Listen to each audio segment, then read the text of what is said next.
पहले इस्लाम के मंच पर भी आते हैं, लंबी लंबी औज़ बिल्लाह मिनश शैतानिर रजीम, ये मैं वीडियो दे दूंगा आपको। अच्छा, रामदेव ने पढ़ा है? जी जी जी। अच्छा। जमीयत उलमा हिंद के सभा में प्यार पर भी प्रतिबंध लगा रहे हो।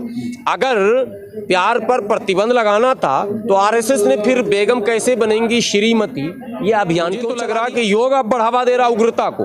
योग गुरु जब इस तरह की बात कर रहे हैं तो नमाज भी हम लोगों के नज़र में एक तरह से एक इबादत तो है, लेकिन वो योग की तरह समय मैं खतरे में, मैं खतरे में, मैं खतरे में। आपको बचपन में पढ़ाया गया होगा एक कहानी, एक ये रोज कहते हैं हिंदू धर्म पर खतरा। कोई फतवा आप लोग निकाल रहे हैं?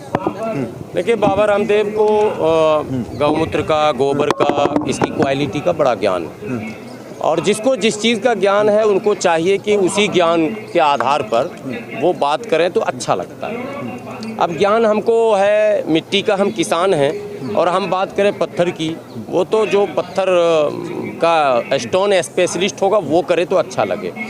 इसी तरह से बाबा जी उलटते पुलटते घुलटते जो हैं आप देखेंगे मंचों पर तो अच्छा लगता है, कला है। योग गुरु योग बाबा जी ने खुद कहा, मैं नहीं कह रहा हूँ, बाबा जी ने कहा योग करोगे तो शांति मिलेगी, योग करोगे तो क्रोध कम होगा, योग करोगे तो लोगों के प्रति अच्छी भावना जागृत होगी। योग के अनेकों विशेषताएं और फायदे वो लगातार बताते रहे। लेकिन जब बाबा जी आपने सब ज़्यादा योग भी किया है, आप तो गुरु हैं, जब आप ही को फ़ायदा न मिला, आप ही भटकते हैं। इससे पहले इस्लाम के मंच पर भी आते हैं, लंबी लंबी औज़ बिल्लाह मिनश शैतानिर रजीम, ये मैं वीडियो दे दूंगा आपको। अच्छा, रामदेव ने पढ़ा है? जी जी जी। अच्छा। जमीयत उलमा हिंद के सभा में बाबा रामदेव, मैं जिस संगठन का हूँ यूनाइटेड मुस्लिम मोर्चा के सभा में कल्चरल इस्लामिक कल्चरल सेंटर में बाबा रामदेव आए नहीं, 2 घंटा बैठे भी हैं। बोले सनातन तो फायदा है, सनातन को मानने से योगा सीखते हैं, सूर्य नमस्कार करते हैं, नमाज पढ़ने से क्या फायदा, मुसलमान धर्म मानने में क्या फायदा? देखिए ये सब रिजल्ट क्या है? ये देखिए बहुत सिंपल बात बताता हूँ। खाली हुड़ मिले। मानव प्रवृत्ति जो इंसान की जो ह्यूमन नेचर, वो ह्यूमन नेचर ये है कि अच्छी चीज़ों को सब पसंद करता। अच्छा खाना, अमीर हो गरीब हो, हिंदू हो मुसलमान हो, सिख हो ईसाई हो, जैन हो पारसी हो, आस्तिक हो नास्तिक हो, सबको अच्छा खाना पसंद है। देश दुनिया किसी धरती पर किसी जगह रहता हो, अच्छा खाना पसंद है, अच्छा कपड़ा पसंद है, अच्छा मकान पसंद है, अच्छी मिठाई पसंद है, अच्छी चीज़ें पसंद है, अच्छी गाड़ी पसंद है। बताओ मेरे यार, जब आपका सब कुछ अच्छा है तो फिर पसंद आ क्यों नहीं रहा? कोई बंदा कड़वा चीज़ लठ के बल पर हमको खिलाए, तुझे ये खाना पड़ेगा, ये अच्छा है, कैसे खेलूंगा? आपका सनातन धर्म अच्छा है या आप हमें लठ के बल पर क्यों कह रहे हो? आप दिखाओ ना, दुनिया दिखा रही है, दुनिया दिखा रही है, दुनिया बढ़ रही है, आप कन्वर्जन को भी रोक रहे हो, आप प्यार पर भी प्रतिबंध लगा रहे हो।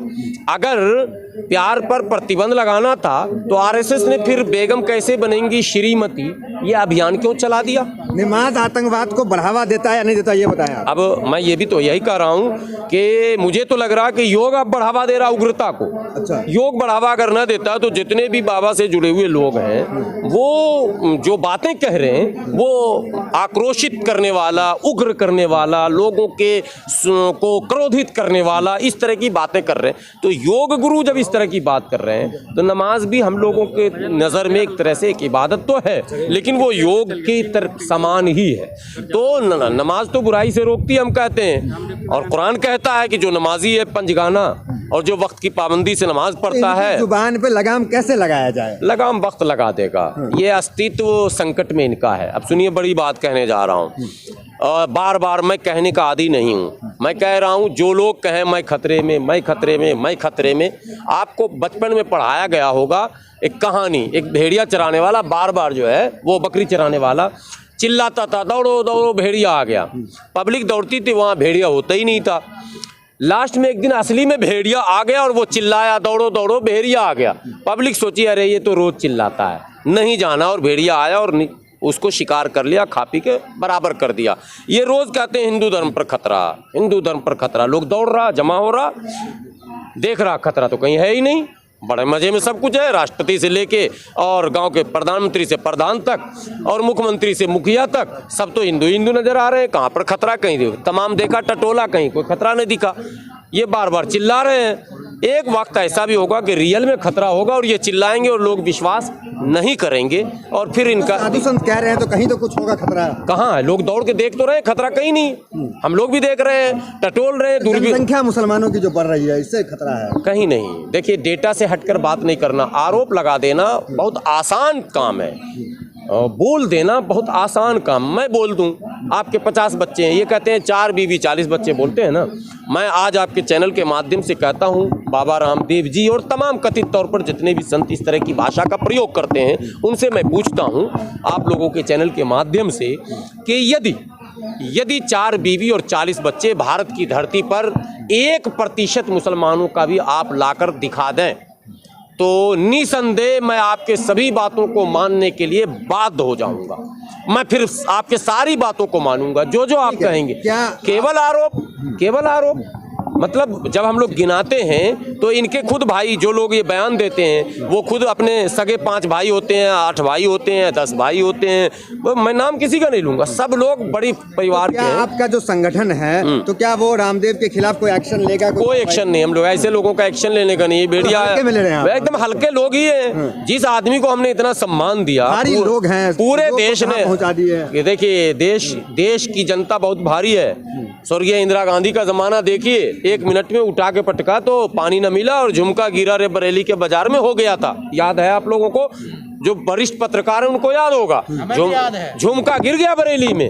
किसी दिन वाराणसी में भी कुछ गिर सकता है, आप संभल के रहिए। हरिद्वार में भी गिर सकता है। ये सब कहने की बात है, कौन भारी और कौन हल्का। ये जनतंत्र है, लोकतंत्र है, संवैधानिक व्यवस्था है और संवैधानिक ही रहेगा इंशाअल्लाह। संवैधानिक व्यवस्था में हल्का और भारी कोई अस्थायी नहीं होता। के बयान से फर्क नहीं पड़ेगा, नमाज पढ़ेंगे आप लोग? सभी लोग पढ़ रहे हैं। उनके रामदेव जैसे कितने बड़े बड़े गुरु आए और गए और फिर आएंगे, फिर चले जाएंगे।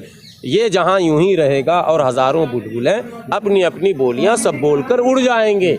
ये चमन यूं ही रहेगा, इस चमन पर कोई फर्क नहीं पड़ने वाला। ये बोलने दें। लेकिन इनके बार-बार टारगेट किया जाता है। आप देखे होंगे अजान पे टारगेट, लाउड स्पीकर पे टारगेट। ये क्यों होता है बार-बार? ये माहौल बदल गया है? नहीं सर, असल में संवैधानिक व्यवस्था, देखिए, ज्ञान जब आता है तो अपने जो बच्चे होते हैं ना, सगा जो आपका बेटा होगा, वो भी आपसे सवाल करेगा। और सवाल करना कोई बुरी बात नहीं है, सवाल करना एक अच्छी बात है। बेटे को बाप से, बेटी को बाप से, पत्नी को पति से, पति को पत्नी से, भाई को बहन से।